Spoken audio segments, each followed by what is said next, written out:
Baldur's Gate 3 lets you make some incredibly dark decisions, many of which will result in your characters being injured and others can even lead to their deaths. So in this video, let's look at 10 choices in Acts 1 and 2 which lead to your character's death or possibly even a game over. Kissing the Mindflayer. Almost immediately upon starting Act 1, you will find an injured Mindflayer in the wreckage of the tutorial ship. It will then attempt to control your mind and force you to love the Mindflayer. But what happens if you give in to this feeling? Your minds fuse, lusting for something that is gone. But then its grip claws back with a vengeance, a vice locking your mind into obedience. It needs sustenance to survive, and with your very body you can provide.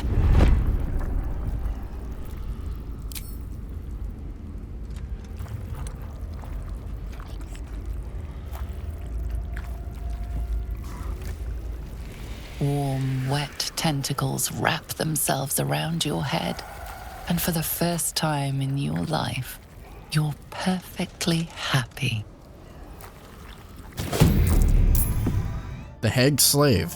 Fairly early in the game, you'll get the option to explore the basement of an evil hag's house and set eyes upon the horrendous acts she's been committing upon the people. But if you look carefully in the room, on a table, you're going to find an item called the Whispering Mask. If you equip this mask, you will be immediately met by the hag whispering directly into your brain. Hello, Petal.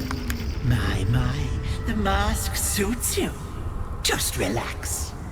See the world with fresh eyes. And let your dear old Auntie Ethel look after you.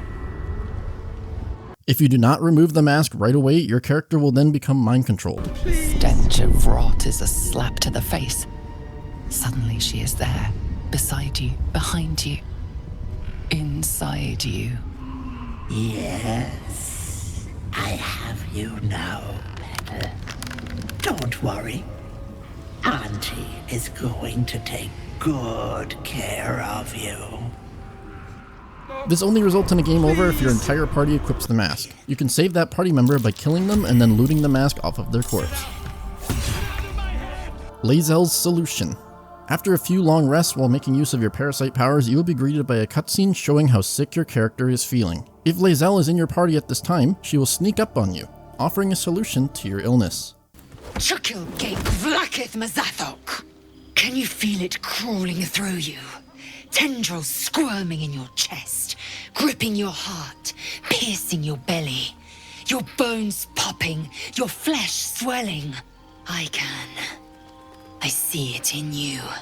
I feel it in me. We are lost. First you, then myself. But what happens if you accept her solution? Let it be so. Vlakith Gorg Shkatzai.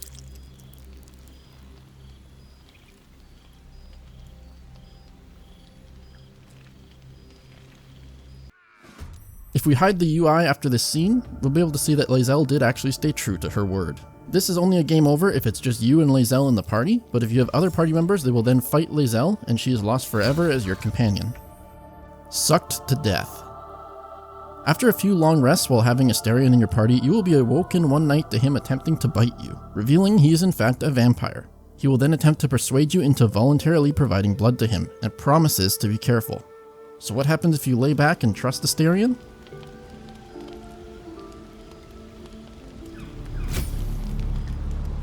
It's like a shard of ice into your neck, a quick, sharp pain that fades to throbbing numbness.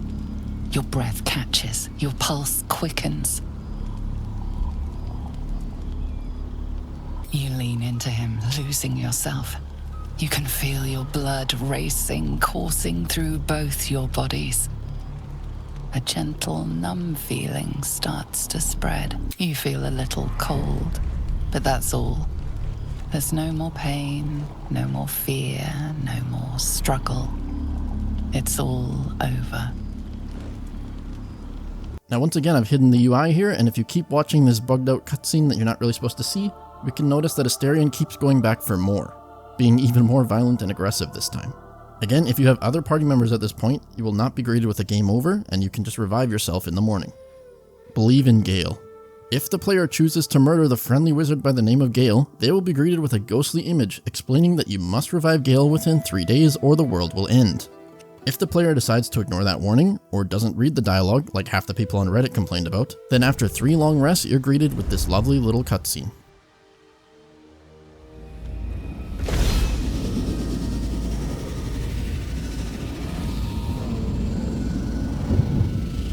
This cutscene is 100% game over and cannot be avoided unless you revive Gale the night before. Take a leap of faith. Should you decide to jump down this chasm underneath the Blighted Village, then the player will be met with a wonderful little cutscene here.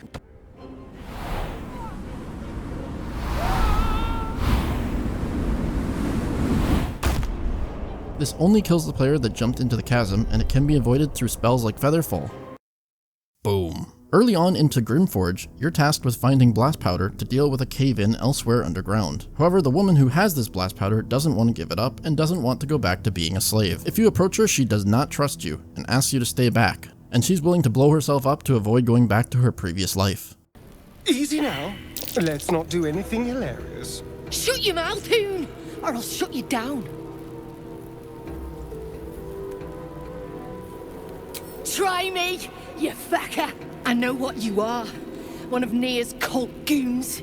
Sailed right in. Better to die in this shit heap than rot in Moonrise. You want me? Come get me. If you tell her she doesn't have the balls to go through with it, Then let it be done. Gerdel Ironhand, hear me now.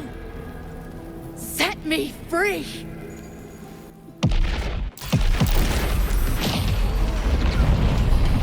this one will result in a game over if all of your characters are in this room, wished to death. In the mountain pass near the end of Act 1, you will encounter some Githyanki living in an old monastery. Should you accept their invitation, they will ask you to give them the artifact that the player currently has, followed by asking you to take care of a little problem for them. But if you're rude to Vlaakith and question her abilities, perhaps I misheard. You would not speak ill of a god, would you? Blaspheming tongue! You wish to see godhood! I wish you to end! the combat log here only shows that the character's mind collapsed, and it's always a game over for your entire party no matter where they are. Stealing the Blood of Lathander. In the same temple as the previous cutscene, if the player discovers the hidden legendary relic, the Blood of Lathander, then they have the option to steal this weapon. Should the player go through with it, they will get a short cutscene of a weapon arming and aiming directly at the temple you're standing in. You then have 4 turns to either disarm the weapon or escape the temple. This is an interesting cutscene because depending on where your character is, there are many different cutscenes that will play.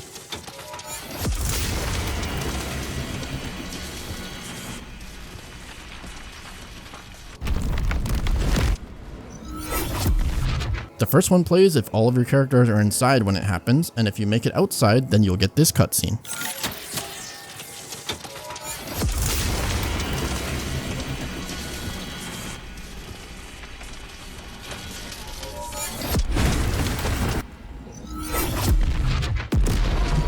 This will result in a game over if your characters did not make it far enough away from the temple. However, if you have even one character far enough away, you will be able to revive the rest of your party.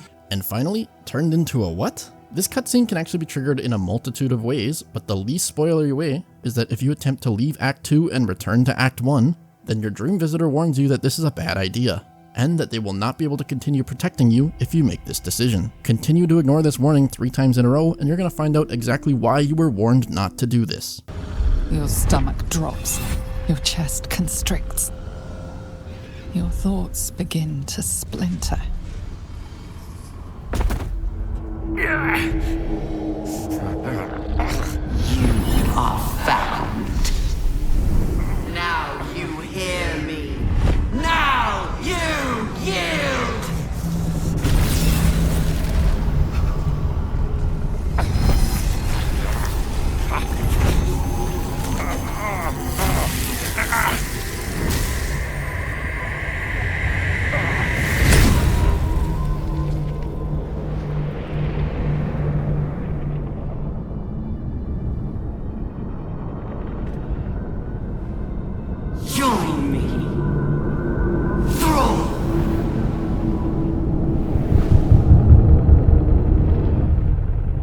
This cutscene leads to a grim ending and the only game over screen in this video with a different text box. This is 100% a game over no matter where your characters were. Now, all 10 of these decisions are kind of difficult to run into unless you're purposely ignoring all the warnings from the game, so I think a lot of people may have missed these or never experienced them. So it was kind of fun to track them all down. Do you know of any other cutscenes that are going to kill your characters? Let me know in the comments below. Anyways, hope you enjoyed the video. Thanks for watching.